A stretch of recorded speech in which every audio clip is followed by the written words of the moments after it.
want to be Elite Pod? I'm Shawn Michael. And I'm Party Johnnetty. And together, we are the PodRockers. The PodRockers are recording BEP live from our home Elite Studios to bring you, the PodRocker Nation, the very best in AEW wrestling commentary. And this week we are bringing you a review for AEW's All Out pay-per-view that took place August 31st at the Sears Center Arena in Hoffman Estates, Illinois. And Party Johnnetty, a lot of people are probably asking like, oh my gosh, PodRockers, this is one of the biggest pay-per-views in AEW history. Why is this only coming out now? Well, there's a funny story behind that, PodRocker Nation. Yours truly, and I brought Party Johnnetty along, tagging along with me. VIPs at StarCast, VIPs at All Out. And you said, well, that's no excuse. You could have recorded that night, right? Party Johnnetty, tell the PodRocker Nation what happened. Oh man, do I have to? It's kind of your fault, so I think you probably should share it. All right, so well, let's just say Dark Order was a little bit upset with us. They were upset that they didn't get the best friends, so they took it out on us, and they actually kidnapped us. Yeah, they talk about those guys that run around with the Dark Order. They try to get the mascots, the creepers. They try to convert us, but that PodRocker blood doesn't creep. PodRocker Nation. That's right. And we fought tooth and nail. And you know what? You think, oh my God, PodRocker Nation, you fought the Dark Order? We did. And we escaped with our lives. But we didn't get our shirts. They kept those shirts. They're weird about that. Yeah. They like you to have those shirts off. Yeah, it was really weird. And on top of that, we got some heat backstage as well because of all that. Because, well, we missed the cue with the fireworks and Cody's dog. We were so excited. Cody's like, hey, I want you guys to take care of the pyro. We're like, Cody, roller coaster, we got this. MJF yelled at us. He says, you can't call him that. That's my nickname. We said, sorry, Salt of the Earth, our bad. And so we're sitting there, right? Getting ready, push that button. What do we see coming down the aisleway in the back? Fucking Dark Order. So we hurry up and hit the buttons because, we're thinking, hey, no, pyro early is better than no pyro, right? That's right. But guess what? As we're running by, poor Pharaoh. Yeah. Scared the shit out of him. Yeah. So, that being said. I don't know if we'll be invited back. We'll see, though. I mean, it made for some good publicity, I guess. Yeah, right? Yeah, exactly. Although you know what? They kept misspelling our names, though. Yeah, one day, I'm used to it. I know you're not used to it, so. But you know what? We're not going to probably be in gorilla position at AEW anytime soon because of all of our, minor mess-ups. But on our show, Be Elite Pod, we can always take up some gorilla position. So that's what we're going to do right now is we take up gorilla position to give our general review of the matches from All Out. So, Party Johnnetty, opening up the buy-in, we had the 21-woman Casino Battle Royale, where the winner will receive a match for the inaugural AEW World Championship, scheduled for October 2nd on AEW on TNT. Party Johnnetty, how did you feel about this Battle Royale? Well, Shawn Michael, first off, I was pretty surprised that this is what led the show. I thought that this would be on the main card, and I understand it's one of those where it's like, hey, let's get the crowd excited. Let's open up with something exciting. But I was blown away that this was what they decided to open up with. This is your essentially the winner receives that championship world title spot on October 2nd. And this is on the 0 hour portion of the card. But I mean, it is what it is. I'll save that for my cheap heat. Anyway, here's that trademarked line. I was expecting something more. Yes, we had some great surprise entrants for this female battle royale.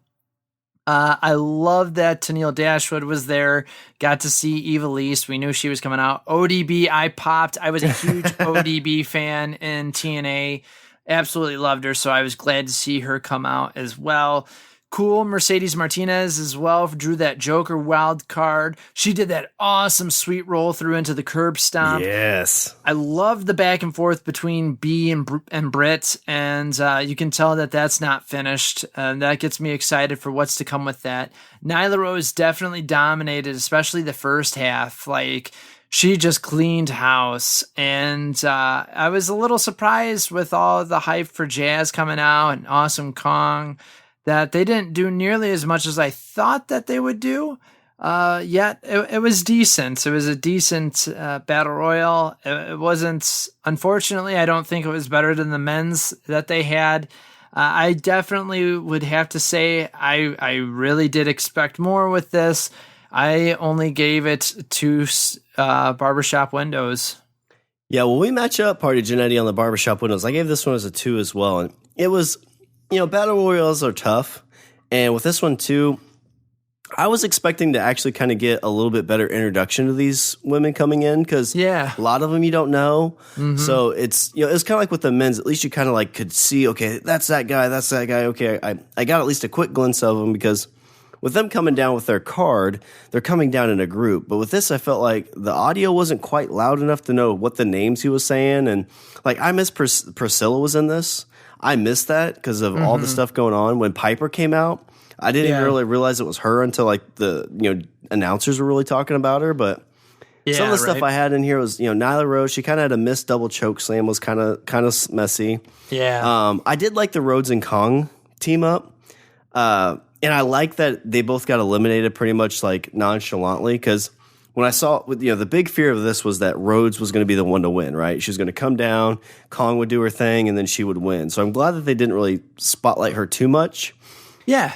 ODB, same thing. My big question, too, was I didn't even see if Piper was eliminated. Yeah, she was. It was a mess up.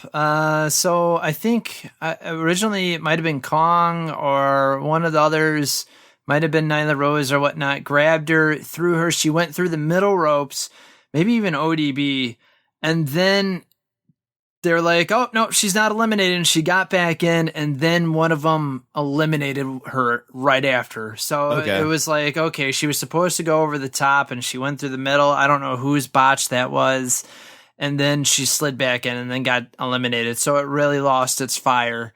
I definitely agree with you, Shawn. Some of them I was just kind of like trying to guess. I didn't even know like half the women were in it until they got eliminated. Yeah. And half the time I didn't know who got eliminated. Like I was like, oh, so-and-so is out. For a second I thought Britt Baker got eliminated. Then I saw her back in. So it was a lot of chaos happening. And I just wasn't expecting that at all. Yeah, and it seemed like for most of the match, there was only like 4 or 5 of the women in the ring at a time, and everybody else was on the outside, which we saw a little bit with the men's.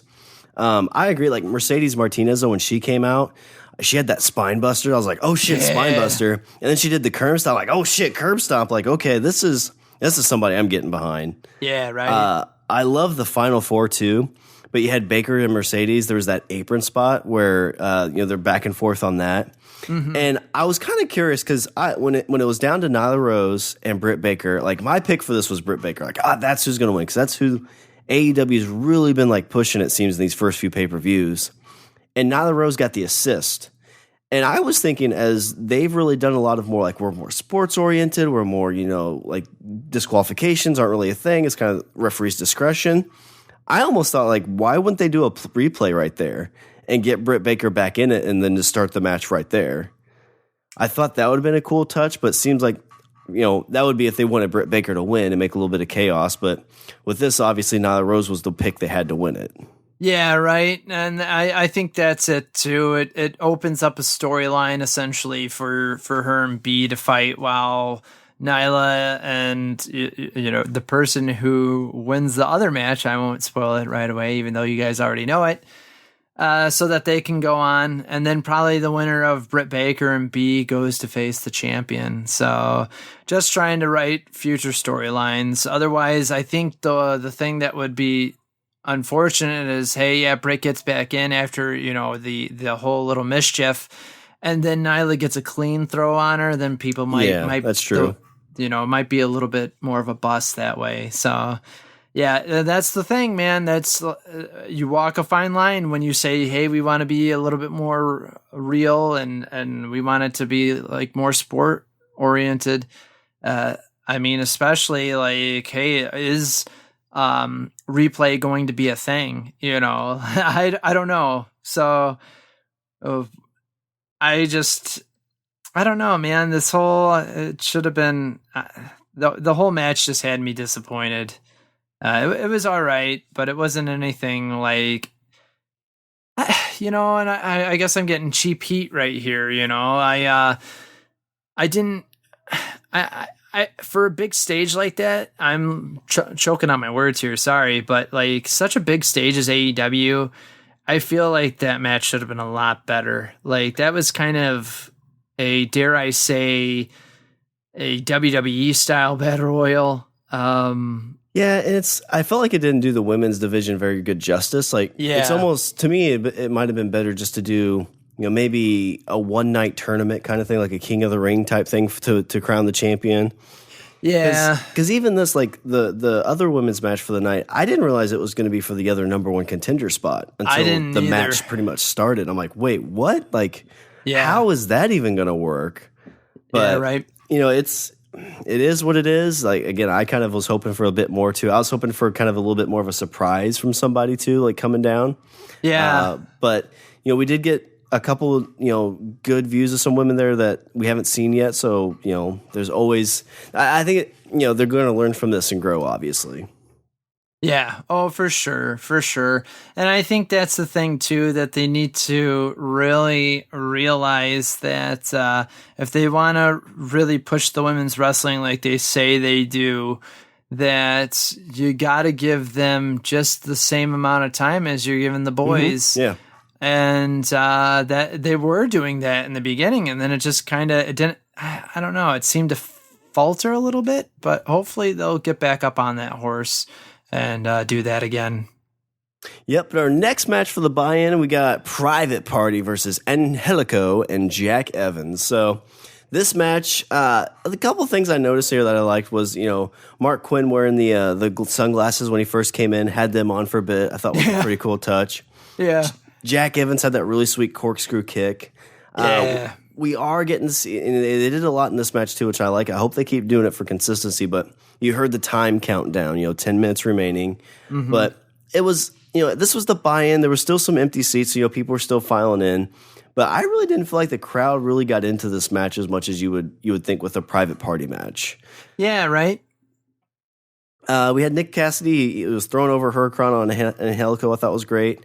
But again, it was a very quick finish in this too. You know, it was kind of a do your spots and then, okay, quick finish. Which, you know, I feel like the actual pay-per-view I don't think had too much of this. But I feel like on these buy-ins, we've kind of got that a bit more. And there was plenty of time left in this too, because at the back end of this buy-in, there's still another 10 or 15 minutes before the actual buy-in ended and the pay-per-view started. So of course, you probably have to get ready for the actual pay-per-view, but I felt like they probably could have let both these matches kind of go a little bit longer. Yeah, right. You know, Private Party, they get the W, which is great, but then they get attacked, so, you know, these guys got heat against each other. But I love the crowd chanting of party poopers. Like, that's, you know, it's a good chant. Like, I'm not a big chant guy. Some chants are cool, some aren't, but like party pooper, that one got me. Yeah, me too. I was dying, man. But this one I rated just a little bit higher than the Royal Rumble or the Casino Battle Royale, and it was a 2.5 barbershop windows. Yeah, Shawn, I'm not actually too far off from you. There was good back and forth between the two teams. There was some awesome combos by Private Party. I absolutely love seeing them do that. And Angelico and Jack Evans are a good team to do it against. And I liked that Hurricane Rana into the cutter for the win. I loved the Party Poopers line. But really, this might have been some of the least amount of notes that I took. I was really not blown away by it. It felt like it belonged where it belonged on the undercard there. And now I guess you need some more heel tag teams. So Angelico and Jack Evans getting booed. But I mean, where are they going to go from here? I think they were like saying, we're the best. And like, look at your record, man. No, you're not. So, they kind of seem to have a little bit of like heat against each other too. So I don't know if they're going to play on that much, but you know, if there's like their outfits, how they come to the ring, like if anybody's going to get heat out of these tag teams, that's the one I'd give my heat to. It's just, yeah, right. They look like those guys at the college party who are just a little bit too much, you know, bros for me. And so, yeah, exactly. Yeah, the I F on the first date shirts or something like that, you know, like just the crazy, I'm going to wear this absolutely cringeworthy pickup line on my shirt type of thing. Yeah, it is. You're totally right. That's absolutely, and I think that's where they might get over, right? Is if they portray being huge douchebags. I mean, you look at like MJF, he's probably one of the top guys right now because of that kind of gimmick. So if they kind of take it to the extreme on their side, it'd work out really well. Yeah, man. Did you also see that crazy, awesome coming soon spot? Yes. Let's talk about that a little bit. So who is this guy? Do you know much about him? Not really, man. I saw that. It was like Wardlow's coming to AEW. I have no clue who he is. I did a little bit of looking up on him. He's the current Revenge Pro World Champion. He's held the title in IWC 3 times, as well as also the IWC Super Indie Champion. This dude looks huge and jacked. He looks massive. I believe he also does have an MMA background as well, so that helps him out. Nice. I mean, it was crazy. I really liked that, and I'm very interested to see how this goes. Well, it was on YouTube too. You know, like every now and then YouTube will throw in like an ad. So I'm like, did it just queue up like some dude's like independent, like, you know, revenge movie? Yeah, he's walking down with this hot chick and these 3 like scrawny looking dudes who don't look like they should be picking a fight. Try to pick a fight. Yeah, right. And you had the slow-mo guy jumping in the air and him catching him by the throat. And yeah, and I heard that he can do like Luchasaurus, like the standing 5-star press. I think 5-star, shooting 5-star, or whatever that one's called. Shooting star press? Yeah, he basically can do that too. That's awesome. So he's supposed to be like super athletic. So I mean, like that's the match I kind of want to see if he can do that. Him and Luchasaurus, I think would be badass. Yeah, man. Yeah, I'm excited for him to see what he can do here. Yeah, and the only other tad bit at the end of the buy-in was MJF talking about how he was going to be the roller coaster's +1. So it was a good little back and forth. Of course, him getting some heat, you know, obviously saying, hey, you know, well, I'm not on the card because I'm in my buddy's corner. Yeah. So really set, like, again, this is like, you know, they're doing a great job with this, you know, kind of planting the seeds of like, well, I mean, is MJF really on Cody's side or is he not on Cody's side? And yeah, right. I'm excited to talk about that a little bit more when we get to that match. Yeah. So we open up and we get, basically, these guys are the openers for AEW, right? SCU versus Jungle Express. Yes. Party Johnnetty, how'd you feel about this match? Oh man, I love the Jungle Express entrance. Yeah. I loved the trading pin spot between Frankie Kazarian and Jungle Boy. There was some awesome tag work between Jungle Boy and Luchasaurus. The fans obviously loved them. It was cool to see them all jump over the ropes in that one spot. It was like Marco Stunt, Jungle Boy, and then Luchasaurus does that kip off like the middle rope flip over. I mean, that was just insane. Christopher Daniels mocking Marco Stunt with the dance, the Fortnite dance. I laughed at that. I love Lucha just using his legs to beat people. Yeah. Like he's standing there and he's just using his legs to kick dudes, knocking them out left and right. Loved it. I love the chokeslam moonsaults. Just the awesome tag work between all these guys. Frankie Kazarian is amazing, and I don't think he gets enough credits because of just being in a tag team with 2 other talented guys.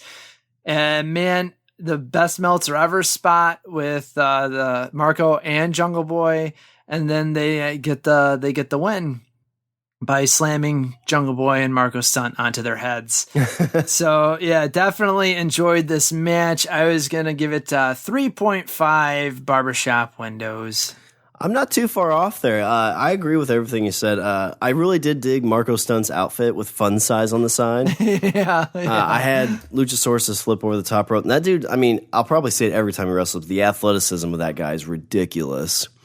Yeah, man. I did like that Jungle Express. I was kind of nervous at first because I'm like, these guys are kind of new. Like, should they really be putting it to SCU this much? But they really kind of controlled the first quarter of this match, which I thought was cool. But you did see the experience of SCU come in and get the win, which I thought was good. The other thing that was weird, at least not weird for 5 of the guys, but JR and the commentary crew were really talking these guys up as single wrestlers. You know, JR dropped the note of like any of these 6 guys could be, you know, very competitive in single division. And I'm kind of thinking, like, do you even think Marco Stunt could really be competitive? I mean, he probably kind of needs these guys to get over, but, you know, I do think Jungle Boy could have a good run. Definitely Luchasaurus. The other note that I had on this, did you see when Jungle Boy was thrown over the top rope, his hair got caught on the top rope and ripped out? Ooh, no. There was a solid chunk. Like, I saw him go out and fall, and I'm like, wait, did some of his hair get pulled out? And they kind of panned back, and it was a good clump. Like, it was, you know, like if somebody grabs a good chunk and pulls, that's what happened. So I didn't hear anybody talk much about it, but yeah, go back and watch that, and I'm like, oh, like that's the most painful thing of the night. Yeah, ow. I didn't know that. That just sounds painful. Anytime hair gets pulled out, it just, ouch. I want to scream. Yeah, but I dropped this one as a 3.25, a barbershop windows. Nice. So we jump into our next match. It's Pac versus Kenny Omega, or Pac. I keep saying Pac. It's Pac. No, it's Pac. No, you're Pac. right. Okay. It's Pac there. I've heard it both ways. I don't know, man. I think it's whatever you want to call it. Calling it Pac reminds me too much of my Midwestern accent. Yeah. So well, I think like calling him Pac, but JR kept kind of twisting it back and forth too. Because when we talked about this last week, I said it, and you're like, no, I think it's this other way.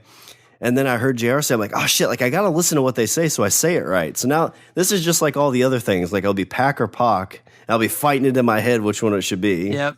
Yeah, I know. When they all called him Pac, I was like, all right, well, I guess we call him Pac here at AEW. But so on this one, the question I had is, so Omega and Pac, have they ever wrestled before? Or is this the first time? Oh gosh. They might have back in the day in Japan. I don't know. I was going to say no until I'm going through my memories, and there might be something between Pac and Kenny back in Japan. So they might have when they were younger, but this is fairly recent, the first time they've met. But it is a good setup. I really like that, and it really played into this well because I think they're kind of getting this story for Omega going, but lots of showboating. It really kind of showed that he was putting most of his focus into Moxley and wasn't taking this match serious. Yes. The spots outside the ring, there's a dude that totally got slammed into on the guardrail, which was awesome. Yeah. And I like talking about this too because it's definitely giving the refs the discretion. So it kind of gives that sports feel. And I think all of them do it, but they at least kind of emphasize it. But he's very liberal on the count out. Like he's out there with them, letting them go at it.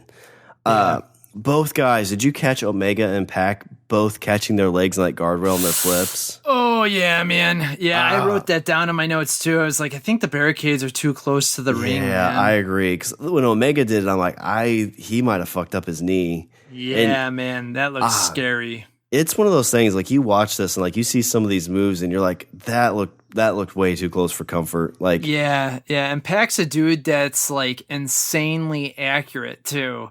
So that just tells me that the guardrails were too close.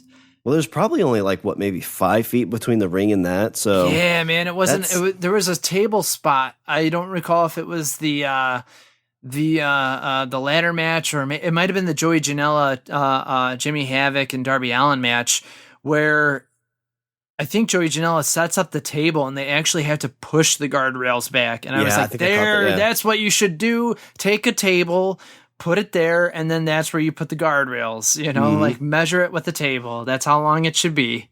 Yeah. And I'm wondering with some of these things, of course, if they don't get hurt, it's probably kind of not even thought of twice, but like there's talks about, because we screwed up, and Pharaoh got scared, they're talking about not letting Pharaoh around anymore. So, like, if something like that, will they talk about keeping that guardrail back? Yeah, right. The One Wing Angel block to a suplex by Pac was awesome. I did like that when Pac was on top of Omega on that turnbuckle, and they were both kind of look like they're going to go for like a superplex, and you see Omega drop down, kick the legs out from Pac, and he falls and hits that turnbuckle. Oh, Just thought that was a cool, smooth little move. Oh, that was awesome. One thing else I noticed in this match, too, is there was a lot of close 3 counts. Yeah. And, you know, it's kind of walks that line of like risk versus reward, because how many of those, if you get just a little bit too close and you hit that 3 before it pops up, it's like, whoops, no, it was only 2. Yeah. Everyone's like, no, that was 3. That was totally 3. Yeah, right. 2 and 3/4. Yeah. And yeah, they get crazy with those, man. And there was the double duck under, which I think might have been a mistake. I think somebody was probably supposed to go high and the other was supposed to go low. Yeah, right. But I do like that the match ended the way it did. So, you know, we don't see a lot of submissions, and we got to see one here as a ref, basically, you know, ref's decision at this point. And it really just kind of shows, I think, the arrogance of Omega in this match. And he's on a bit of a losing streak. I think he's only got 2 wins and 2 or 3 losses. So yeah, man, it's a good. He lost to Jericho, and now he lost to Pac. Yeah, so it's not. I mean, it's definitely kind of showing that he's vulnerable here. But this match, it wasn't the greatest match of all time, but I thought it was a good match. I gave it 3.5 barbershop windows.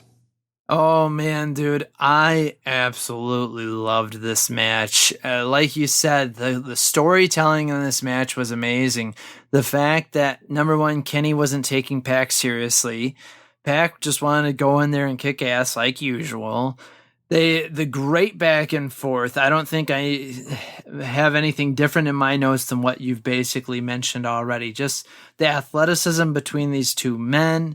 Just the amazing stuff, the amazing back and forth. Even on that botch where they both bent over, they were moving so fast, it felt like, that it didn't bother me. I was just like, oh, okay, they both just were going for the motion and just making sure everything's okay.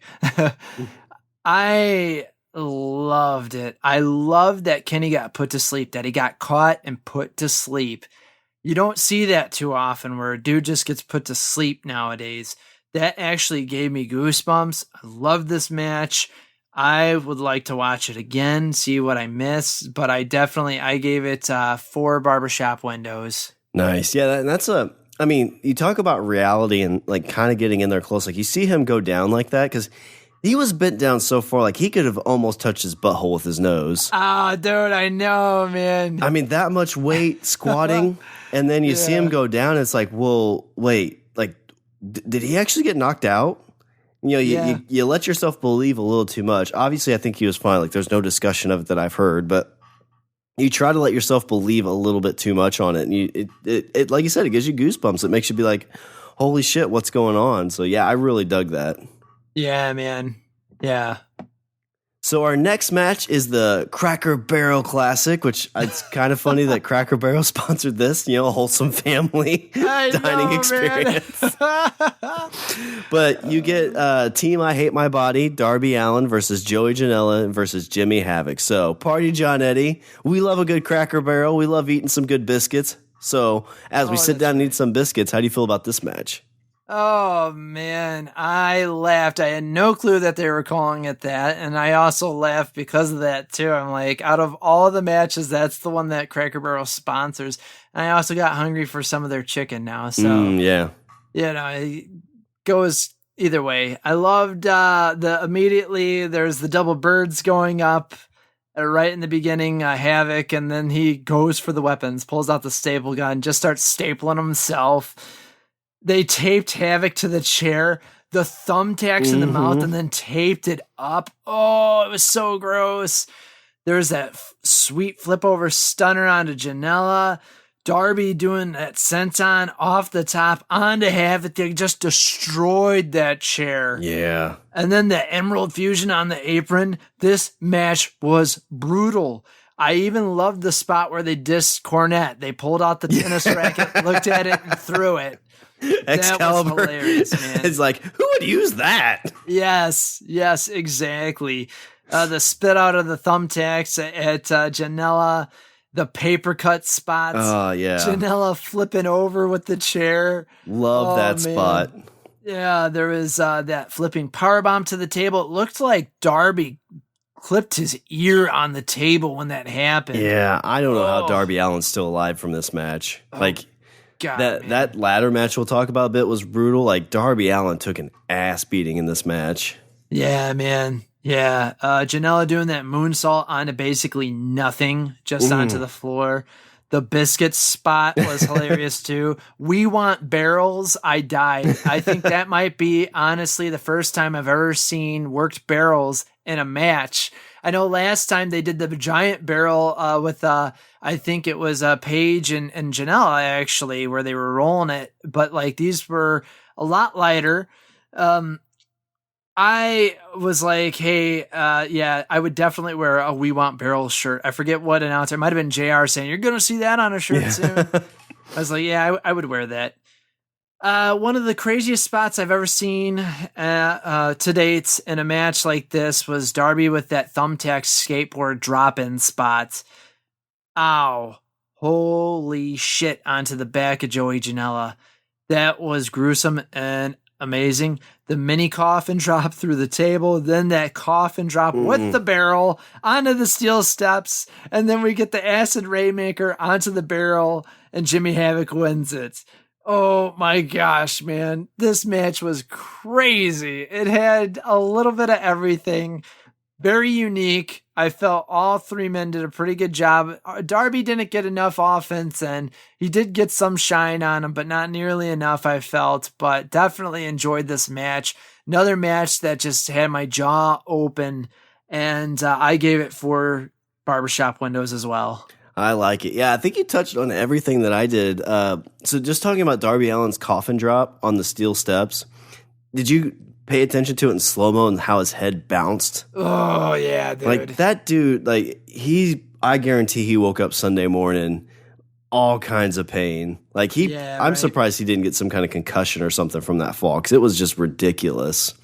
And like you said, the tacks in the mouth, Havoc probably swallowed 1 or 2 of those. Oh, dude, I don't know how you couldn't. I know, man. I was like so worried for him. I'm like, he has to have all those underneath his tongue. Like, just sitting there grinding into his gums. And I know what I found funny is with Joey Janela when he came out, I feel like he's not old enough, obviously, but I feel like if he was a few years older, he'd be like your uncle who was in an 80s garage hair band, still trying to live it up in 2015. Yeah. Like, I love it. Yeah, yes. And he's a dude that rocks a little bit of a muffin top too. Like, these tights felt a little bit too tight and kind of let his muffin top hang over. But you know what? He rocks it. Like, I love it. Exactly. So you talked about the cracker spot, the cracker barrel spot, the paper cut spot. So yeah, I love this match too. It was a great match. The one thing you didn't mention, which this got me laughing too. So when Janela and Havoc were on the outside, Havoc was about ready to go and chop him, and Janela drops. Like, you're going to see Havoc hit the pole with his hand. Yeah. But Havoc stops, smacks him in the back. Janela pops back up and poked him in the eyes. Yep. I love that because it's they got to keep doing this stuff. Like, you play on the cliche of like, oh, he's gonna hit the pole. Like, nope, I'm gonna smack him in the back where he just took the tack spot to the back and then poke him in the eyes. Yep. I probably should have rated this a little bit higher just as we were talking about it, but I dropped this as a 3.25 barbershop windows. Nice. So our next match, the one that almost ended our night, was the Best Friends versus the Dark Order for the first round bye in the AEW World Tag Team Championship Tournament. So this match was okay, I guess. Like, I didn't feel like the crowd was very much into it. I did like that we got a quick hug in the beginning, get that out of the way. The chant of spooky perverts, JR said, well, that's another shirt. Stu Grayson with the flip over the apron was awesome. There's a good volleying back and forth. Like, I felt it was a good, tug of war kind of match. Chuck Taylor had that flip over the top rope. This was a cool thing that I saw, and it kind of made me giggle. Flip over the top rope. He runs up the ramp, turns around, starts smacking himself in the chest. And then you see him kind of go, ow! Like, he kind of hit himself too hard. Not a lot on this match. Like I said, it was kind of back and forth. You got Orange Cassidy coming in, which was awesome. But yeah, I rated this one as a 3.0 barbershop windows. Nice. Yeah, man. I definitely felt like this was the cool down match, which isn't a bad thing. It's just a cool down match has its place, and it has to be done well and executed well for you to care about it. I love the awful waffle chant there. I just this with everything that you said, there wasn't much in this match that made me go, oh man, like I liked that cannonball senton by Evil Uno. There was that cool belly to belly super kick combo, and the whole "I want him to die" that was fun too. Like, whoa, hey, calm down, Dark Order. The Dark Order gets the win. Fun. I felt Orange Cassidy got the biggest pop out of all of that. Yeah, which is sad. I loved that JR's trying to get the guys to tell him who Orange Cassidy is besides being a wrestler. And like finally, I think Excalibur gets the hint and he's like, oh, he's training partners with Chuck Taylor. And that hands in his pockets, Tope Suicida thing was really cool. I loved that they did the double hug onto Orange Cassidy. But the match didn't do much for me, man. I gave it 2.5 barbershop windows. It just... The thing, I don't know, man. I kind of wanted something else to happen. I don't know what it was.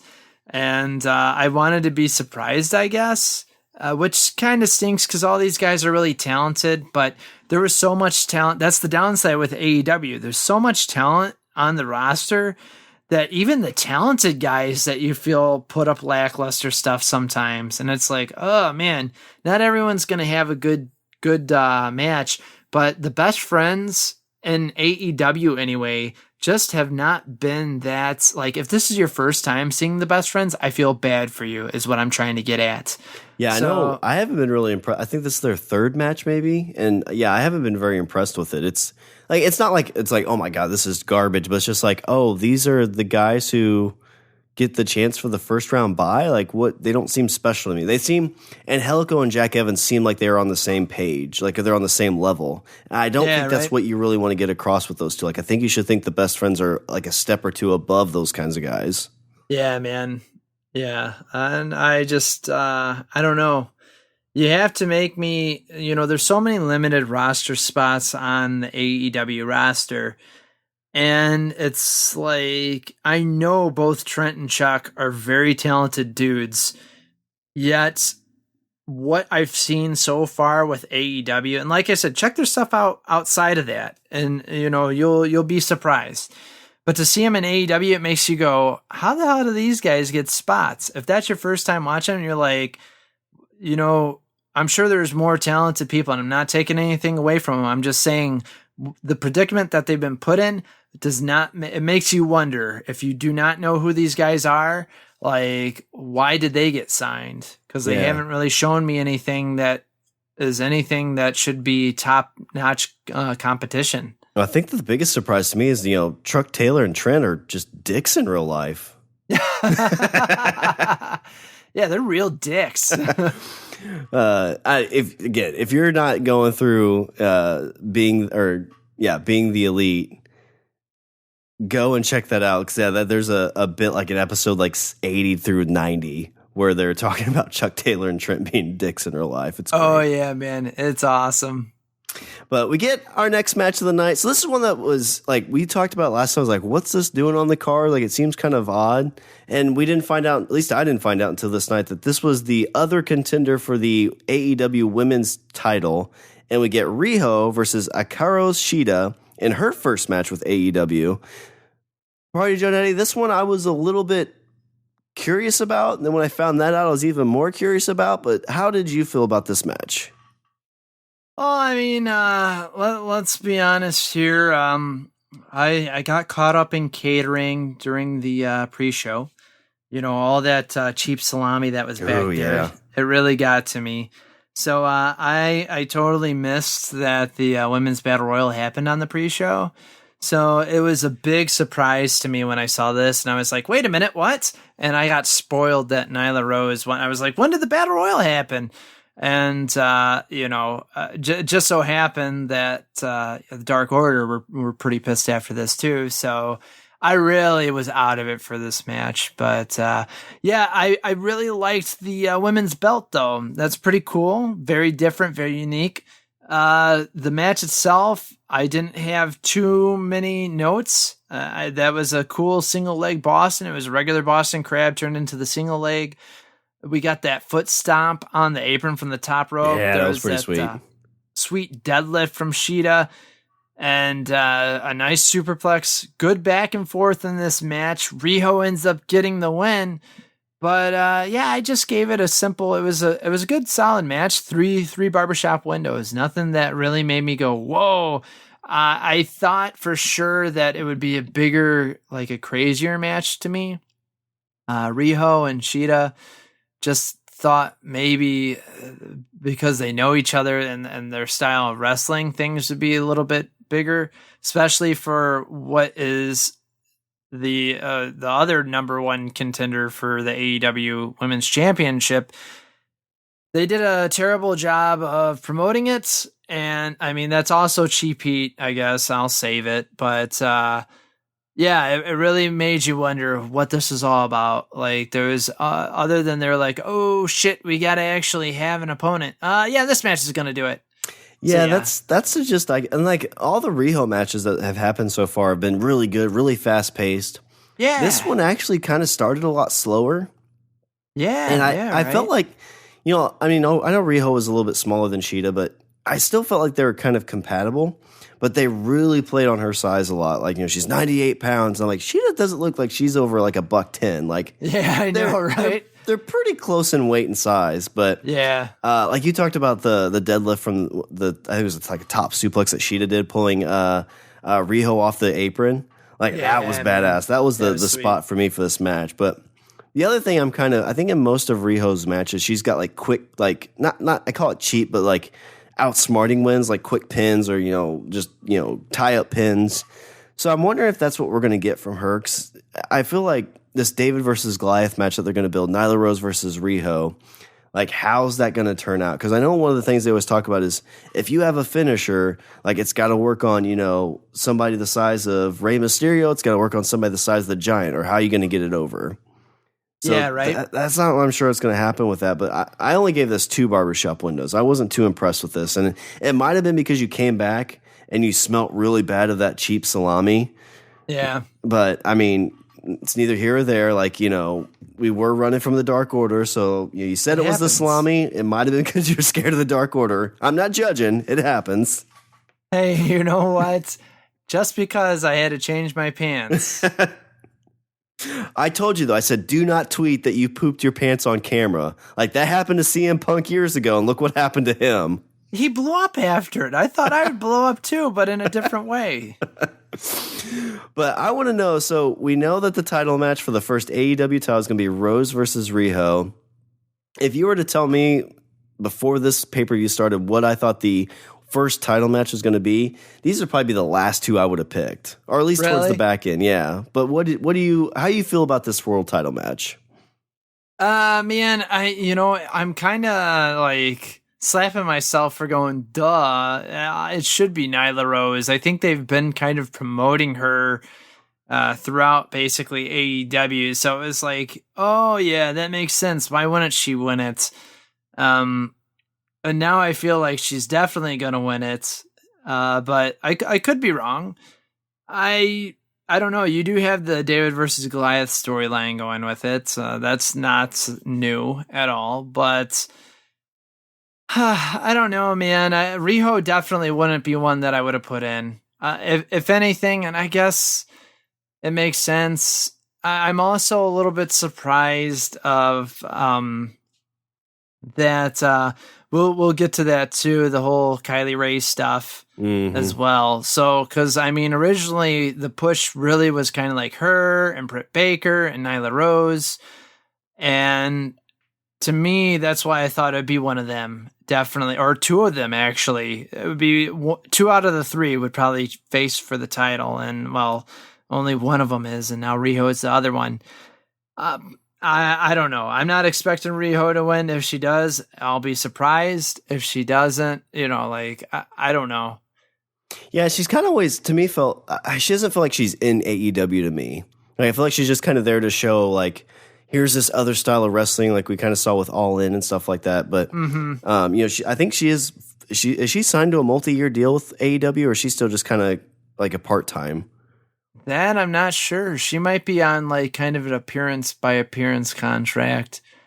I don't know if she is. I think she's still doing Joshi wrestling stuff too.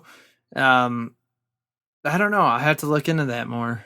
But I mean, and you kind of mentioned this, like when we talked about Jericho, when he won the unified undisputed titles, like it was really just him to get to the next step. So, if you put Britt Baker and Rose in this and you want to get Rose to be the first champion ever, like if you have her beat Baker, it's like, okay, well, you just buried Baker and you kind of lost that, potential rivalry. So maybe it makes sense in terms of that, kind of storytelling part of it, but we'll see. It'll be great to see a champion titled in the very next wrestling event too that they're going to have. So, but on to what I thought was an awesome match.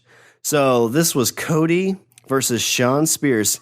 And just as a side note, I don't remember what day you said that the trademark on Cody Rhodes expired. Yeah, and I think, October or so, I think is when it expires. Because I just was looking at Twitter today, and he's at Cody Rhodes, and it was always Cody as the name.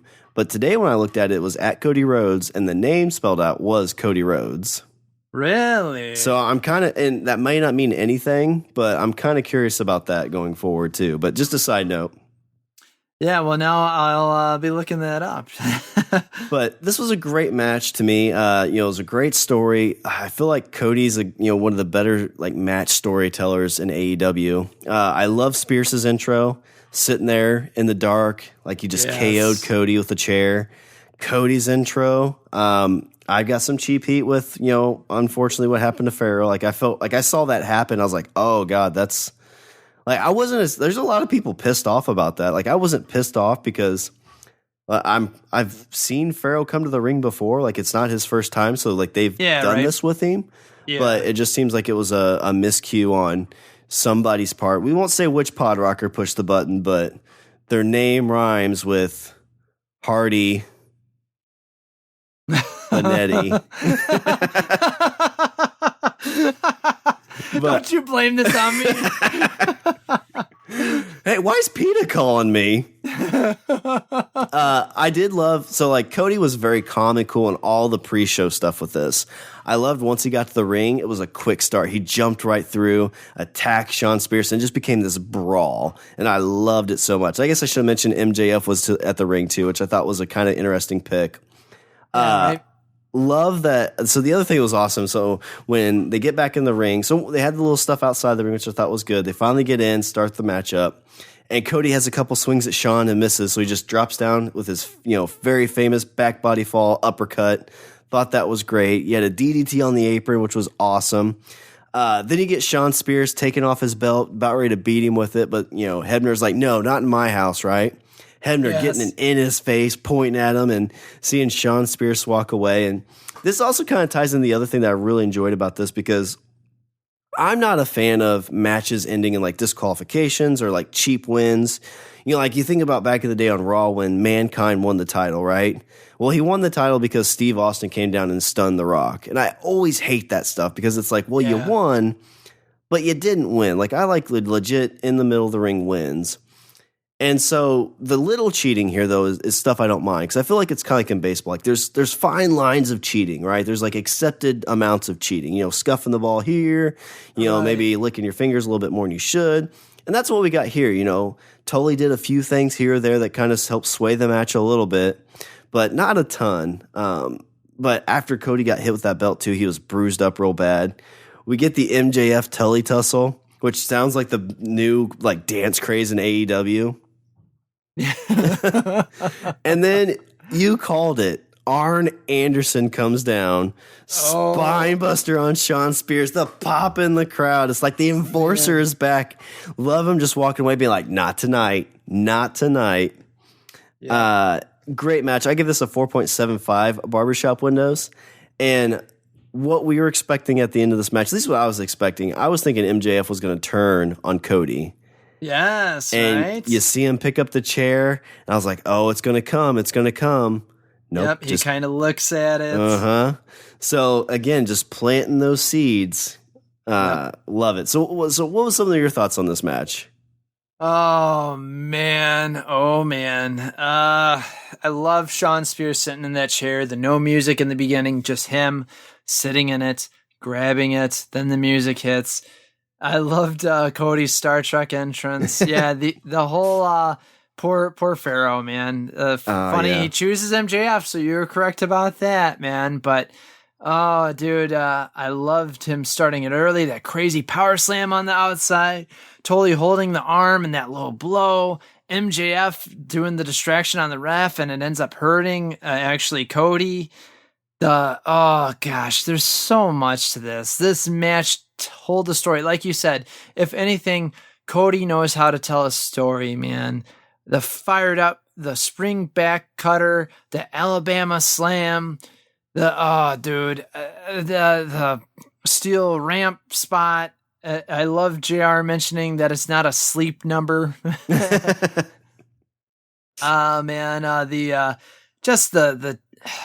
everything, man. This was amazing. Totally taping his knuckles. Yes. We even got, I think Excalibur made the joke, he hit him with a bicycle, which is in reference to Dusty and WCW.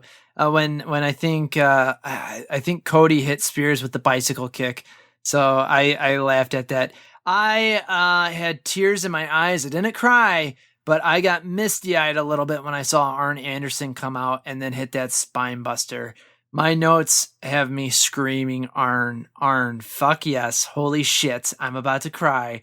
That was fucking sweet. That was a smooth hit too. It looked completely natural. It looks like he was still like Arn Anderson from back in the day. Like sometimes you see these older guys that will come in and they'll do their move. You're like, all right, I mean, yeah, nostalgia. Yeah, right. But like that was like legit. Like, yeah, not tonight, motherfuckers. This is going to be a true match. And yeah. Oh man, I love Cody staring at the chair, the storytelling, the bionic elbow that he ends up doing.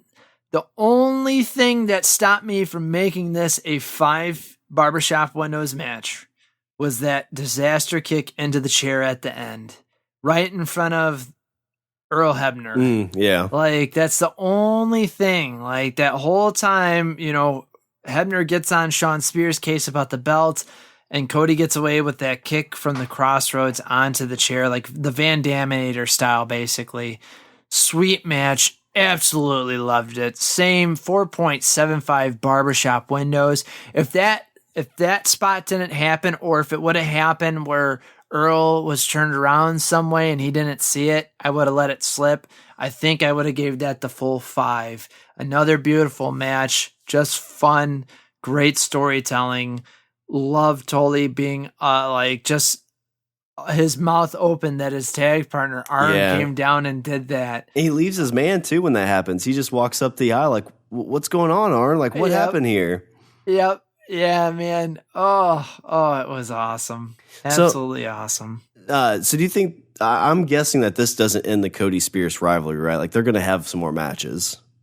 I mean, I hope so. I think it's too early to end it because, Spears really didn't get his revenge yet. I think really, I don't think it should have been maybe not too much of like a screw job or anything like that and Spears won, but maybe Spears should have won this and then Cody wins the next and then you have the blow off. Mm-hmm.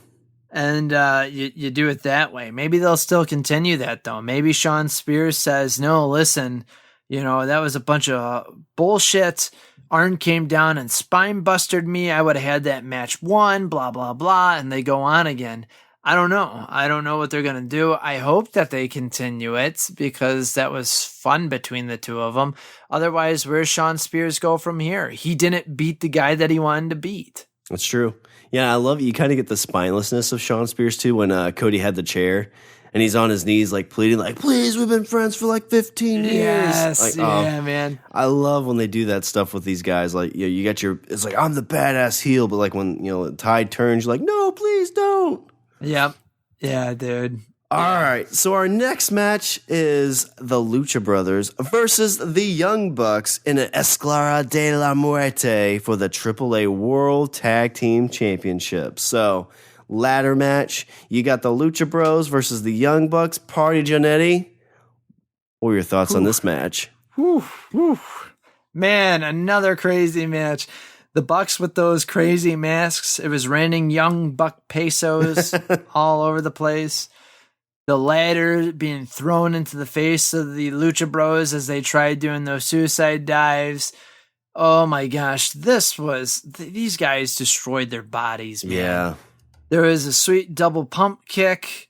I enjoyed Pentagon and Matt going through and tackling Phoenix and Nick into the tables. And then later on, we got that reversal where Nick and Phoenix splash off the ladders onto Pentagon and Matt. The Pentagon sweet baseball slide outside of the ring, but then Nick follows up. There's cool Northern Lights suplexes onto the steel ladder. Oh, man, there's just so much going on in this match. It was like my brain was overloaded. There was that sling blade around the ladder, off of it. I mean, talk about talent. The Canadian Destroyer off the ladder. Wow. Yeah. That just was crazy. Absolutely crazy. Pentagon and Matt just, that Pentagon Matt Nick's sharpshooter / crossface underneath the ladder spot. Then there was Matt going through only one of Nick going through only one of the tables that they put up. He kind of clipped his head on that other table, man. Did you see him catch his feet when he was falling? Yes, he kind of took a head first dive into it, yeah. Yeah, man, that was scary. That was real scary. Matt took off Pentagon's mask. He actually, it sounded like he got some booze in the crowd because of that. He kind of went cheap. So is that, I mean, I guess you can't really accidentally do that, but has that ever happened before in any of their matches where they've unmasked one of them in a defensive state? I know they've had a ton of matches, but Moxley just unmasked Pentagon too. He did the same thing to him in a recent match, actually. So that has happened in lucha matches. Usually it ends up in the other guy getting the pin or whatnot because the luchador covering up his face is too concerned about his face than he is about the win. It was crazy though too. When I think Pentagon pushed the ladder and Matt fell on top of it. Yeah, when he was I got up on that written down. That was where the match was coming to an end. And I don't know if you saw the post pay-per-view interview with Matt and Nick, but they basically said it's a miracle. We're not injured. I know, man. Because I said, so many of those spots, when he caught his feet, when he, like you said, just when he was up there and fell and hit the ladder, it's how are you guys not dead? Yeah, dude. Yeah. That pile package driver on the ladder and the Lucha Brothers retain. What a ladder match. Then we get the mask figures, which is Kennedy and Clinton in the presidential mask. But I also kind of thought it was funny because in a weird way, it also looked like they were Vince and Shane McMahon masks to me. So, I wasn't surprised. It was Santana and Ortiz. I don't know what they're going to be calling them. I'm kind of surprised they weren't calling them by their name because I thought they owned their name, but maybe they don't. So we'll see how that goes. But really good match. I give it 4.5 barbershop windows. Yeah, you hit pretty much everything I had on here. The only thing that you didn't mention was there's a lot of those double spots where, one of the Lucha Bros was going on one of the Young Bucks and vice versa. So they're kind of doing the same move on the opposite partner at the same time. I thought was pretty cool. But yeah, I left this one as a 4.0 barbershop windows. I know in some of the post-interview stuff too, somebody had asked about, I think they said LAX or even Matt and Nick weren't sure what they could call them. But yeah, I think Khan was saying that it was Santana and Ortiz, but not LAX. I don't think they own the LAX tag team name or whatever it is. So I was curious about it. They came in, they had the Puerto Rican flag, they were ready to rock and roll, and definitely have a whole new group in this tag team division, which is just stacked. Yeah, right. Yeah, it's good for them. Tag team wrestling is back, man. So that gets us to our pay-per-view. We get the Hangman Adam Page versus Chris Jericho, midlife crisis Chris Jericho, in the singles match for the inaugural AEW World Championship. So we get Page coming out on the horse, which I thought was badass. Getting to do his cowboy shit. I really enjoyed getting to see Page beat up on Jericho early. Like, I feel like Page really controlled 90% of this match. Yeah, man. Yeah. Jericho did seem to move a little bit better in this match than he did the Omega match, so I'm not sure if he's kind of been doing some stuff a little bit more to get some of that ring rust taken off. And he's been doing other things, but I feel like he just and the Omega match felt a little slower than this one. I enjoyed the Page backflip counter by Jericho off the top rope. That was cool. They've been listening to Be Elite Pod, obviously, because when Jericho got opened up, what'd they pull out? They pulled out some gloves. That's right. Safety first. That's right. Jericho kicking out of the Deadeye. I'm kind of on the fence on this because, if you want to move to get over, like, it shouldn't happen, right? Like, nobody kicks out of, the Diamond Cutter. No one kicks out of, name a bunch of different moves. Like, it's the moves that they can't kick out of. And, when you have Jericho who's getting his butt kicked for pretty much the whole match, kicks out of the Deadeye, it kind of maybe diminishes that a little bit. But I think you could also sell the story that Jericho, like, he gave his all in this and he kind of lucked out with the win. Because that Judas effect, it comes out of nowhere and you catch it with the elbow and you get it for the win. So definitely it was a good match, I thought. A little slow. The crowd at this point kind of felt out of it, which, we talked about it before. This was almost 5 hours of pay-per-view, not counting, I'm sure a lot of these people were at StarCast. We saw a few of them poking around. It's a long day, it's a long weekend, and you get 5 hours of pay-per-view. And coming off of that ladder match too, it's really, really difficult, I think, to capture everybody going for you. But didn't do what I wanted for an AEW World Championship, especially the first one. I thought like more bells and whistles, but I think Chris Jericho did a good job selling that at the end of this. If you watched some of the post pay-per-view stuff where he walks out to get an interview, takes the mic, he's just yelling at everybody, calling them idiots, telling the librarians not to shush them, to shut up. But that's the stuff that Chris Jericho is really good at. So I left this one as a 3.25 barbershop windows. Oh yeah, man. This match, that's another thing too. The whole reason why you kind of had the cool down match before the main event so that people can get hyped up about it. You basically took people on a crazy test drive with that ladder match, and then you followed up with this. And there's no way that this is going to top it. I hate to say it, but it's just not. Ladder match is a crazy gimmick. If anything, that ladder match probably should have went on even before Cody and Shawn Spears. There should have been some mix-up somewhere. I don't know. That's really tough because as excited as I was for this Adam Page Chris Jericho match, those other ones just seem to outshine this one. And this is your championship match. I did love Page coming out on that horse. I love Jericho's jacket. It just cracks me up. I love that they pointed out Aubrey Edwards is the first woman to ever be the first ref, a women's ref of a main event title match. That's pretty cool.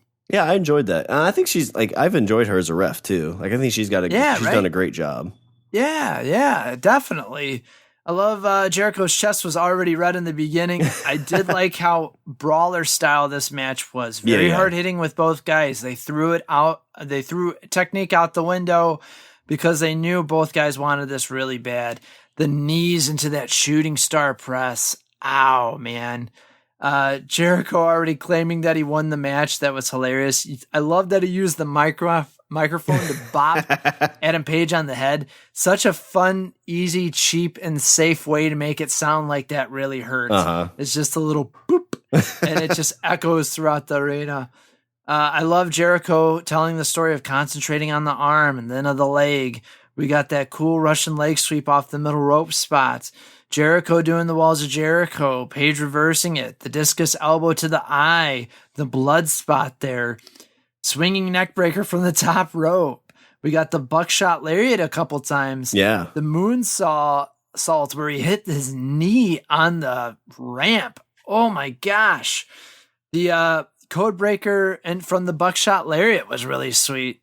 I was surprised at the kick out from the Deadeye. I'm in the same boat as you when it comes to finishers.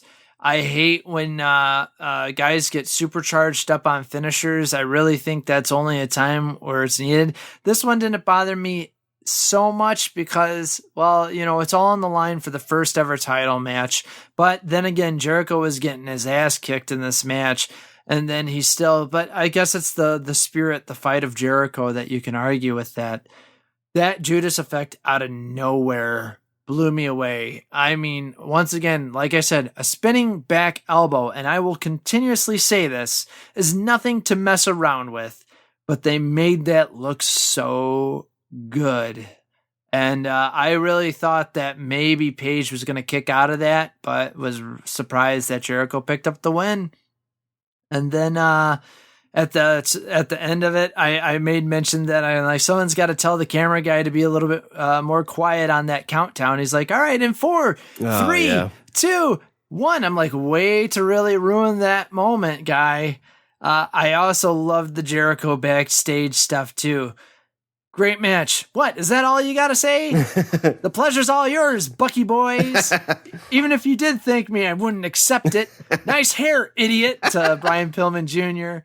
Librarian, you gonna tell me to shush? Up yours. I'll celebrate on my own. That's fine. I'm an only child. I've learned to celebrate on my own. And then the cheap salami, he's like, look what they got for the champion. Cheap salami. Look, this olive doesn't even have anything in it. This one still has the pit. Oh man, I laughed so much. And then he's like, oh, Charles here wants to officially give me the belt. And he's like, it's Chad. And he's like, oh, okay, Chad, that's right, here. And he's like, we here at AEW are happy to give it to you. And then he just starts spraying Chad with the champagne, just launch it on him. And then he puts it down by his dick. And he's like, oh, we're out, the final shot. And, it's just sputtering. Oh, it was so funny, man. And then I did like the setup with Adam Page doing his backstage interview, and then Pac coming out of nowhere, throwing the water bottle at him. And he's like, we have unfinished business. And then Paige being like, I'm pissed. He's like, I'm done. That's it. No more questions.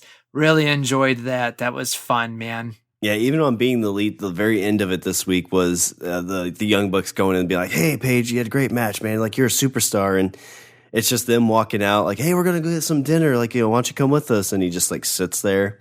Yeah. Like pissed off Paige is like, that's a character I'm excited to see. But, and then like, yeah, you mentioned Jericho, like fun Jericho, like quippy Jericho is like, that's my guy. Like that's the one, that's what I want to see a bunch of. Yeah. Right. It's kind of I'm sorry. I didn't give my rating on it though, too. I still enjoyed the match. I gave it 4 barbershop windows. I do feel that it got outshadowed though. I agree. Yeah. Yeah. I'm kind of curious with this, like, what I was just going to say is, with this win is Chris Jericho, got his mojo back? Like, because it felt like, again, we called him midlife crisis Jericho a little bit, but this is going to be like, midlife crisis Jericho, but he just bought that convertible and he's ready to get that mustache going and ready to rock and roll. Yeah, right. But Jericho, took us under his wing this night, too. So, Jericho, we're going to celebrate. We're going to take you out for a great steak dinner. Let's stick it to Adam Page. Let's go to Lone Star Steakhouse. We got the party at Lone Star Steakhouse. Greatest night ever. Yeah, man. We were like, hey, it's on us. We're going to do some real cowboy shit right here. What's better than Lone Star Steakhouse? Yeah. Like, hey, you know what? Tequila shots on us. Let's do this. Yep. Well, don't worry about that belt, Jericho. We'll sit it right here. We'll watch it. Yep. Yeah. Yeah, exactly. Oh, that's weird. I got a news story. I'll add this later. Okay. I don't have this one on here yet, but I'll add it. Yeah, I know. It was a crazy night, though, man. I don't remember much of it. Oh, I don't either. There was we're taking pictures. Jericho, I think, was sleeping. Because, he had a tough match. Those chicks were taking pictures with the belts. Yeah. And they're like, well, what about Mr. and Mrs., Party Johnnetty and Miss Michaels? I was like, don't worry about it. They won't. Different zip code. Huh. My wife wants to talk to me after this. Oh. She says it's about the news story. I didn't even think she watched wrestling. Anyway, we'll tidy this up and we'll get to it. Okay, yeah, sure. But so 5-star match of the night. So what we like to do is we like to pick which match was our 5-star of the night. So Party Johnnetty, which match from the All Out pay-per-view would you say was your 5-star match? Oh man, I think we're both going to be saying the same match, man. That Cody versus Shawn Spears. Yeah. Absolutely loved it, dude. Everything about it. There was nothing else. Like I said, the only thing that really took it away from me is Cody with the steel chair right in front of Earl Hebner's face. Other than that, absolutely loved it. Yeah, oh man, I think of the pay-per-views, Cody's matches have been the top one. I think it's because of it's the storytelling. I just like him and Dustin was a great match because of the storytelling. Cody and Shawn Spears was a great match because of the storytelling, and very much kind of like reminded me of old style wrestling too. You know, especially if like the cheating wasn't like too much. It wasn't enough to be like that's what won the match. It was just enough to be kind of like poking the bear a little bit. So yeah, loved it. Like definitely a great match. All right, so main event time. So main event is where we have a main event question, and the question I thought we should discuss a little bit. We talked a little bit about it, the match itself here, but I want to know, Party Johnnetty, how do you feel about ladder matches? Oh man, I thoroughly enjoy them. They are absolutely insane. They're fun to watch. They also make me want to hold my breath. Mm-hmm. The crazy stuff that happens, you never know what's going to go on in a ladder match. And I tell you what, man, you can watch like the tables, ladders, and chairs stuff between the Hardys, Edge and Christian, and the Dudleys, and that's amazing. And you can even watch Razor Ramon versus Shawn Michaels, and that's still amazing. Ladder matches, there's just something to them. You bring that extra, I don't know what, that extra element to it that it really just adds something that makes you go, there's something dangerous here that's going on, and it's absolutely fun, man. It's weird.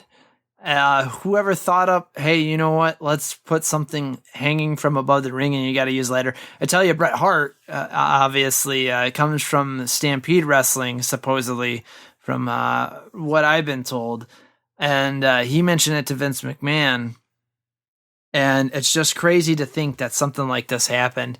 And it makes me wonder, in those situations, though, too, what's the next match that we just don't know about that's going to be just as cool, just as memorable, you know? I mean, yeah, sure, there's table matches, obviously. There's on a pole matches that are infamous. But, like, a ladder match is up there with just like a steel cage match. It just has hit its own thing. And it's almost magical in a weird way. Yeah, it's super classic. Like usually you get that. It's kind of like the tale of you have the one match where the one guy wins, the match where the other guy wins, and then to finalize it, it's a steel cage match. And then you've kind of seen it substitute for it's a ladder match. It's kind of the icing on the cake, the final battle between two foes. And yeah.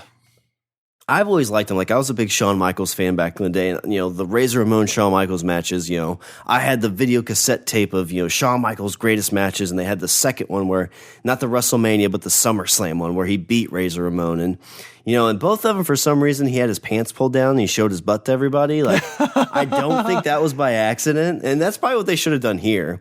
When he pulled the mask off of the one Lucha Bro, the other Lucha Bro should have grabbed his tights and pulled his pants down. Yeah, right.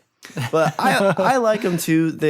I'm kind of always, especially, kind of knowing how the sausage is made a little bit. Like these matches, it's kind of high risk stuff that makes me nervous because, these guys are professionals. They're amazing at it. But, like when we saw Nick catch his feet and hit his head a little too hard, they're like, his feet are, 2 or 3 inches a little bit lower. And, we're talking some different stories today.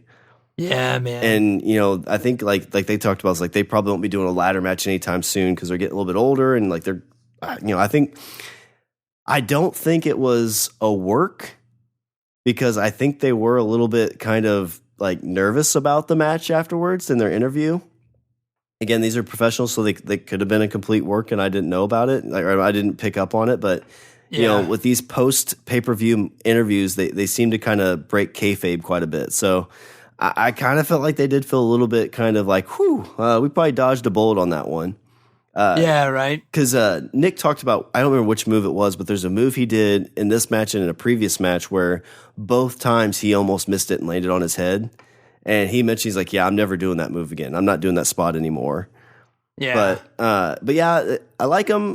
The only problem I have is sometimes I feel like these are kind of like the hardcore matches where, the win happens in a weird way, kind of like a small package. Like in a hardcore match, when somebody wins with a small package, it's like, okay, like that doesn't feel like how you should win a hardcore match. Yeah, right. It takes away from it. Yeah. Right? All that build up for a small package. And like that's kind of where this one was pretty legit because they knocked them both off high and it was a great match overall. But like sometimes in ladder matches it's like, oh well, they got their foot caught in the rope. Like I think that's how Shawn Michaels lost one. And you're like, oh, okay, like that feels just kind of like you got cheated. But yeah, right. But yeah, I'm curious what PodRocker Nation, how do you guys feel about ladder matches? I'm not sure how many we'll see here in AEW, but I'm interested to see what you guys think. All right. This segment, one of my favorite, it gets us a little bit of heat, so that's why we call it Cheap Heat. So the PodRocker Cheap Heat segment is where we share what we were not excited about from All Out. And so a couple of mine, so the 21 Battle Royale had a little bit of a chaotic start. I mentioned earlier, it seemed like a lot of the wrestlers were on site outside of the ring for a good part of it. Piper, she kind of shows up. There's a lot of build up to her, and like I said, I didn't even know if she got thrown out, and then she came back in and they got thrown out, and I felt like that was kind of wasted a little bit. One note, I noted this last time Omega had a match. He looks at the video board a lot. I never noticed that. I'll have to pay attention to that. Yeah, man. it's, and I mean, I could see it like once in a while to be like, maybe you're trying to catch the time of the match, like try to do the little subtle things to know, okay, this is where we should be in our, in the spots. But every time he was like hitting the ropes, every time he finished a move, he'd look at the board. No way. Don't know what that was about. And maybe he's just looking up at the sky, but it seemed like he was looking in that direction. Interesting. Don't know if you saw this when Darby Allin was coming out the ring. The label they had put up was Jimmy Havoc's name.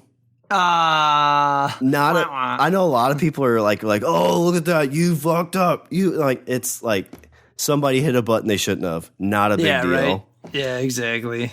The Riho Shida match to determine the number one contender, I'm kind of like, there probably should have been something else on that, but whatever.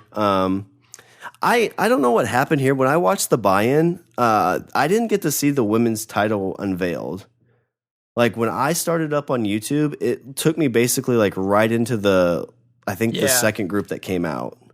Yeah, right. Yeah, it did. What do you mean when you started up YouTube? Oh, were you just rewatching it? I was just rewatching. I watched it. Okay, yeah. Because I wanted to catch it because you were in the back and you're like, man, I need to get some of this salami before Chris Jericho comes back because he's like all talking about how hungry he is. And so I was like, well, fuck, I missed the unveiling, and I fired up YouTube and I'm like, well, thanks, Johnnetty, I just missed it. Yeah. No, man, because that's what I did. I had to watch YouTube as well after, and same thing. They just didn't show it. I don't know if they unveiled it and we just missed it or what. Yeah, because their YouTube video didn't have it. I mean, I think what we'll do, like, listen, whoever wins that title, we'll just take them out for a steak dinner too. Like we took the last champion out, nothing bad happened whatsoever. Yeah, exactly, so, man. We try to be good. Yeah. Get some of that good heat from the champions at AEW has got to be good, right? Yeah, right. Obviously, Cody's entrance with Pharaoh felt really bad for that pup. Like he did not want to come out on that, and I know he's done it before, but yeah, when the pyro went off and he's like, "Fuck this," and they're like, "Oh, come on, we got to keep going." His tail between his legs. I'm not, and a lot of people have been shitting on this. I'm not shitting on it. Like it's. Like, to me, it's kind of a situation where he should have probably shown him Cody because that's his dog, and it probably would have been like, oh, okay, here, I'm okay, there's my owner, I'm good. But I still felt bad about it. The other thing, too, so I love that they were showing the records, but they were up and down so quick you couldn't read it. Wow, I did not even catch that, man. Yep, when I looked over at the monitor, like because I was watching the entrance because we're in the back, you'd see the record show up and it'd be like, oh, that singles. Oh, okay, missed it. But wow, I would really enjoy if like during the match, like baseball games and football games, they show the records of the team in the corner. Totally do that for this. Like make it up in front, and I would enjoy that. Yeah, right, for sure, man. So, Party Johnnetty, besides the bad salami, what did you not like about All Out? The only thing that really grinds my gears about it is the whole women's situation, especially when they were like, oh yeah, we want to prove how important women's wrestling is. You know, there is this women's revolution and we want to be a part of it. And then this happens. There didn't seem to be no presentation of the belt, not nearly as well as with the men's belt. Some critics might say, oh, you were just going to recycle the thing and have the belt be shown. You're just doing the same thing as the men's. I think it was needed, though. I think they needed to have maybe like Wendy Richter or someone come out and unveil the women's championship and just show the importance of it just as much as how the men's was. We didn't get that. The fact that Riho Shida, for whatever reason, was the other match. Tell us, why the hell were they the ones who were picked to be the opponent, the winning opponent for the first ever women's? How did they get out of the battle royal? What puts them out of it? How do they deserve that? Please tell me, explain these things to me. I just didn't like that. That's the kind of things that's cheap to me. That's cheap writing, and I can let my imagination, you know, I can put down my my level of belief or disbelief with stuff. You know, I understand. I realize this is fake in the way that it's predetermined. However, just like with any television show, whether reality television or family sitcoms, whatever you watch on TV, there has to be good writing. Wrestling is the same way. There has to be good writing. And don't insult my intelligence when it comes down to just, oh, yeah, hey, we picked these other ones, but these other women have to battle in a battle royal, except for these two. And we don't have a good reason for it. It's like, make something up, man. Please, there should have been more to it. And if there wasn't, or if there was, and we didn't get to see that, maybe it fell out on YouTube, then you put it up in a prepackaged show showing. Yeah. Right before the match. Yeah, that's all you need. Yeah, exactly. You didn't do it. And I know you have to pick your timing, and timing's still an issue with these things. Camera work still needs work as well, but like that's the big thing that really threw me off. Other than that, though, I think it's really good. Just, you know, don't tell me that you want women on the same page as the men, and then this happens. I felt that was a big slap to the face of the women, and I really didn't. I didn't care for it, to be honest. I really enjoyed everything. I loved All Out. I thought it was a great pay-per-view. Besides that, that's my only complaint that I had. Yeah, and hopefully when like AEW on TNT starts, like the women's title match is the main event for that. So definitely make that a very woman-centric woman-centric first show. It'll be like gotta do that. Yeah, right. But here we are now. One of my other favorite one of my other favorite segments from our podcast here is our Mark moment. So, Party Johnnetty, what were some of your Mark moments from All Out? Oh man, I feel like I've mentioned them throughout all the matches, but I'll just do one of my favorite moments. I mean, there was so much going on. I marked out when Kenny fell asleep off of that submission. Oh yeah. You know, I marked out in the Lucha Bros Young Bucks match over a ton of stuff. I marked out big time on the Cracker Barrel Clash stuff. That was crazy. But my biggest mark out moment is because I'm a huge mark for him was Arn Anderson coming out and delivering that spine buster. It was amazing to me, and it was everything that I wanted. So that was my biggest mark out moment amongst many of the different mark out moments. Yeah, I love that too, because like he was just recently let go from WWE too, right? Like 4 or 5 months ago. So to see him, right, I think you told me that, right? Yeah. I think he got let go. I'm pretty sure he got let go from WWE. So to see like a one of the icons of wrestling be able to come in here and still get like that recognition was great. That was one of my moments too. I love the entrance videos they had for this. We didn't mention that too much, but I thought they did a great job on the entrance videos for all the wrestlers. Yes. Jungle Boy, Jungle Express, the pop for those guys was great. Fan cam I thought was awesome. I love that this was kind of the young fan of me. Cody giving the 5 to the young fan while they're in the audience or in the crowd. Really enjoyed that. Yeah, right? Yeah, that was awesome. And the one thing, we kind of complained, not really complained, but kind of like had some issues with the first few pay-per-views. But I felt like this one, the action kept moving. The only time I felt like we had downtime was when they were cleaning up from the Cracker Barrel Challenge or the ladder match. But other than that, it was like match over. All right, reset, next match. So I thought it moved a lot better than some of the other ones. All right, so what we like to do, we like to rank the wrestlers from AEW in our PodRocker BEP Elite 5. So I'll go through mine real quick. So my number 5, Darby Allin. He didn't get all the stuff he had, but that spot from the top rope onto the steel chair, like you got to get him in the top 5.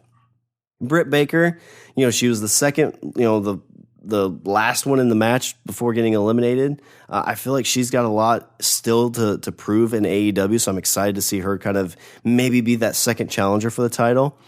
Pac, his match there was great. Enjoyed that. Hangman Page, I thought he did a great job here too. I thought he really proved himself. I probably would have put Jericho on this list, but I felt like Page really kind of controlled that match. It was kind of the loss by the veteran kind of thing. And my number 1 is Cody. I feel like he's really controlled a lot of his matches, great storytelling, and he's like my most memorable moment from this pay-per-view. Oh yeah, man. Yeah, that's a good top 5 list. My top 5, I'd had to put at number 5, let's go Shawn Spears, just because he had a terrific match with Cody, and I hope that's not the end of that. Then I would put Adam Page. Then I would put Pac. Then I would put the Lucha Bros. And last, I would put Chris Jericho, just because Jericho ended up winning for the first time ever, the AEW. This guy now has pretty much more championships than any other wrestler. The dude's been the champion in so many different places now throughout his time that there's not much else he needs to do. He could go to Impact and win their championship belt. He could go to ROH and win their championship. He could go to New Japan. Well, he's already in New Japan and win their championship. Chris Jericho's the GOAT, man. What else is there to say about it? Yeah, when he gets to 50 and 60, or probably when he gets the 60, 65, that's what he'll do. He'll go to those, grab those titles, and then call it a career. Yeah, right. One of the other things we like to do, too, is we like to put them over. So we like to find the workers here on the lower side of the card, just kind of shine some extra light on them in our Put 'em Over segment. So, Party Johnnetty, who would you like to put over in this pay-per-view segment? Oh, man. So this time around, I think I'm going to be a little bit of a surprise here, actually. I was very impressed with him in this match. Not to say that I'm not impressed with him outside of stuff, but Marco Stunt, actually. Oh, yeah. Yeah. Marco is such a divisive character. I know some people don't like him because of his height and whatnot and how goofy, I guess, they think he could be, or that it's not real. But in the same vein, though, too, look at Rey Mysterio Jr. back in the day. How many people took him seriously originally, being like, oh, there'd be no way that Rey could beat a guy like Goldberg or whatnot. And then, Rey's had some great matches with some big men. And Marco is definitely shorter than Rey, but, it is what it is. He knows what he is, and he lives with it, and he's wrestling to his advantages. And I think that's pretty smart. I know, I had some criticisms, I think, on the last podcast or a podcast or two ago with him, but this time around, this is where I'm praising him. I think that is hey, he's a guy that knows he's got to fight for a spot in AEW, because a lot of people are going to be like, what the fuck? Why did this guy get signed? And he's trying to show you why he got signed. So yeah, put him over this week, Marco Stunt. That's a good one. I liked how he did in this match too. Like you said, if you put him up against, somebody else, it'd be like, oh, okay, he's going to get his ass kicked. But with him, Luchasaurus and Jungle Boy, good fit there. So I really like, that's a good pick.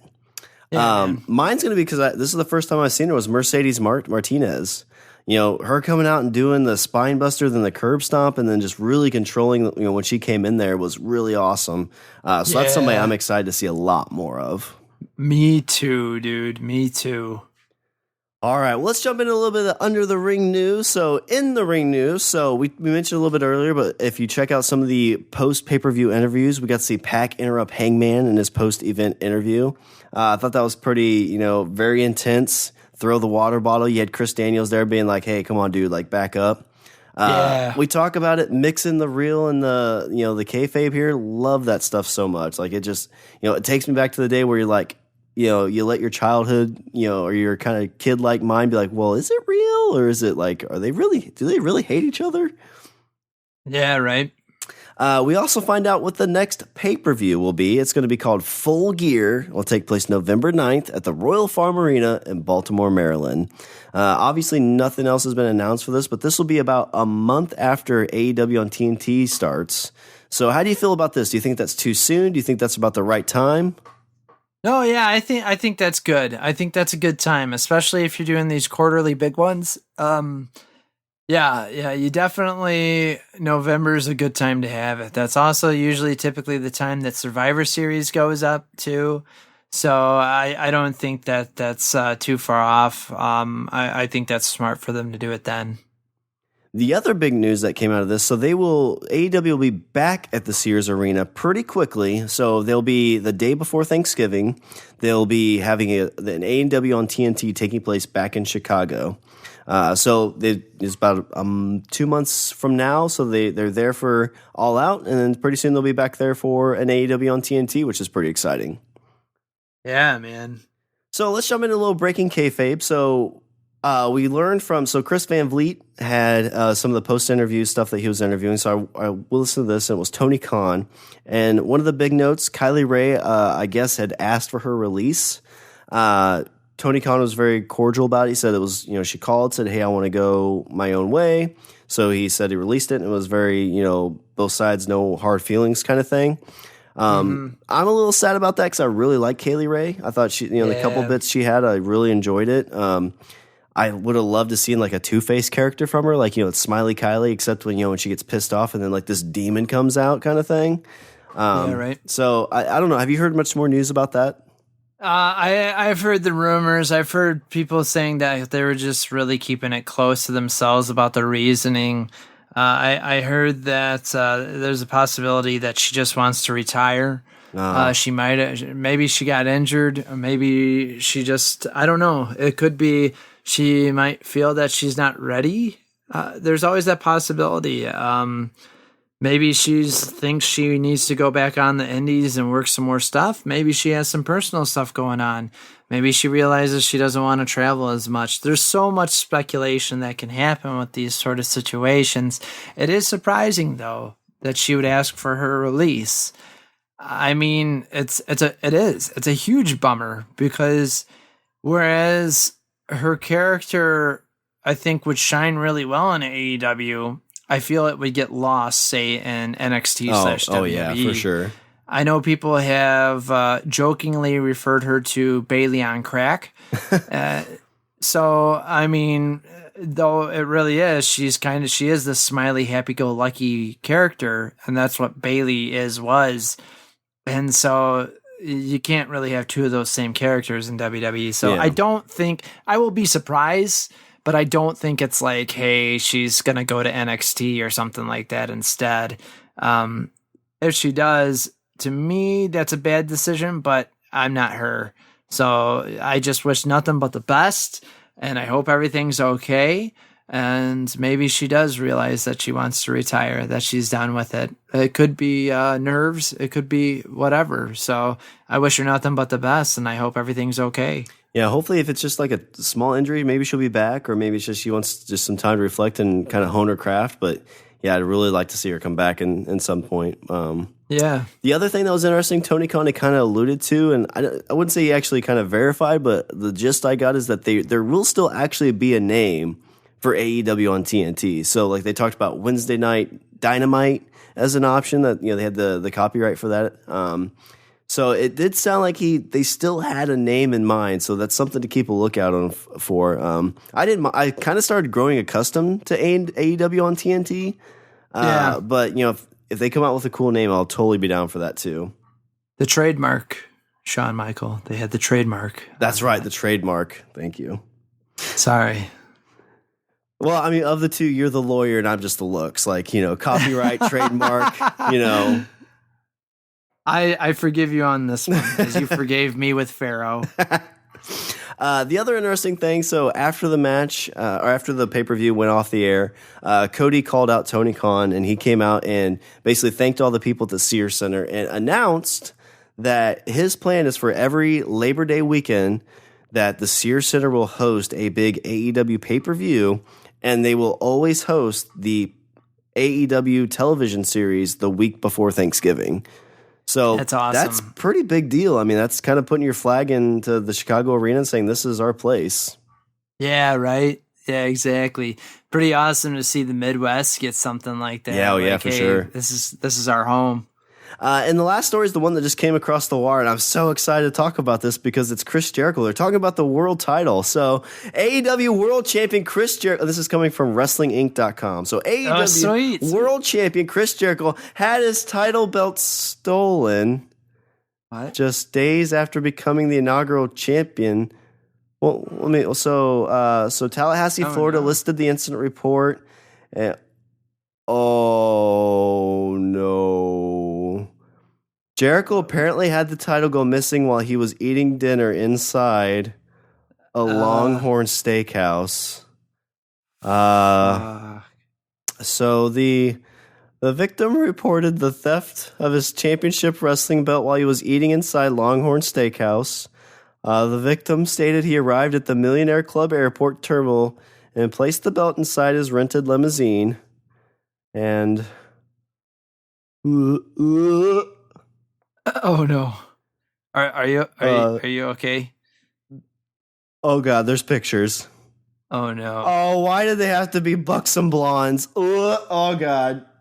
Oh god. Party Johnnetty. Yeah. My wife sent me this link. Mrs. Michaels. No. Oh no. All right. Well, so apparently some people are responsible for Chris Jericho losing his belt.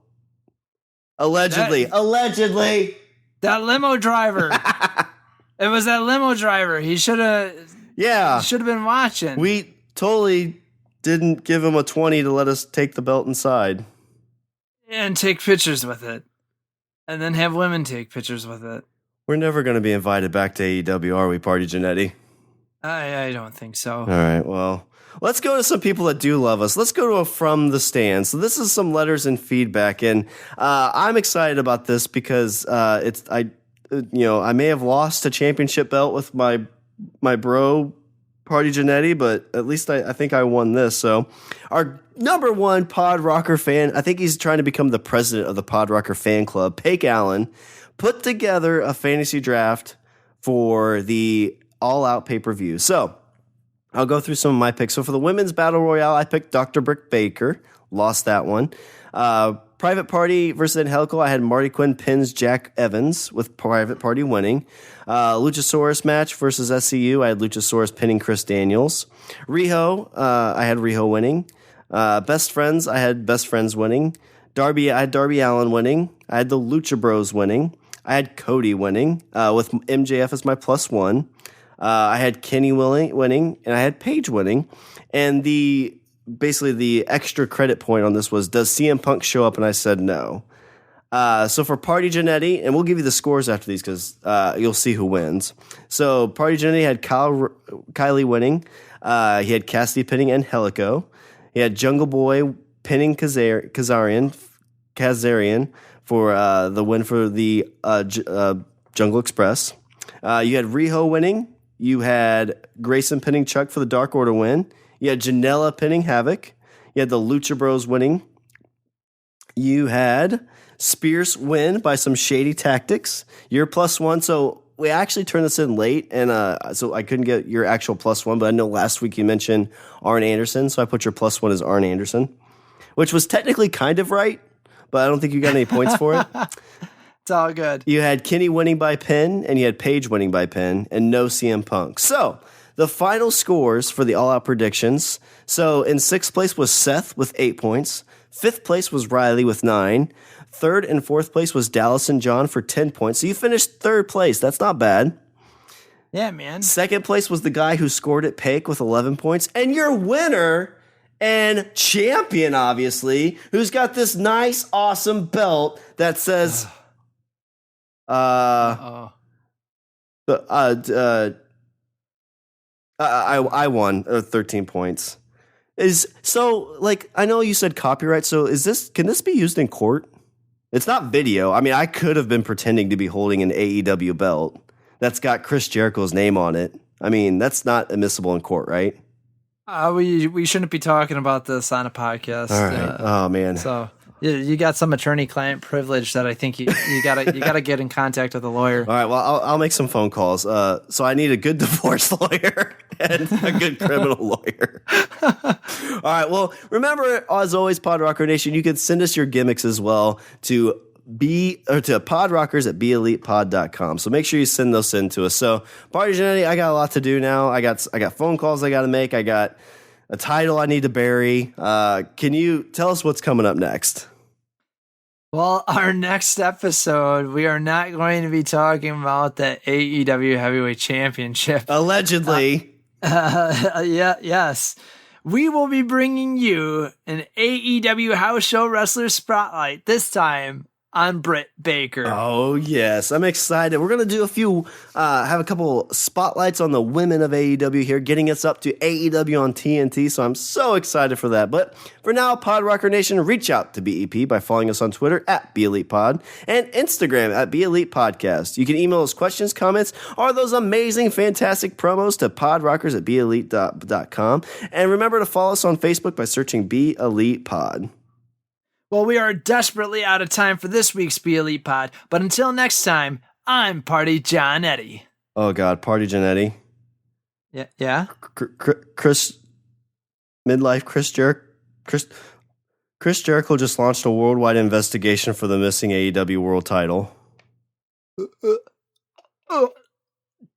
Oh, God. We got to go. And I'm Shawn Michaels saying so long from our BEP Home Elite. Oh, God, I told you where we are. Remember, get off the street, Be Elite. Oh, God. Call your lawyer.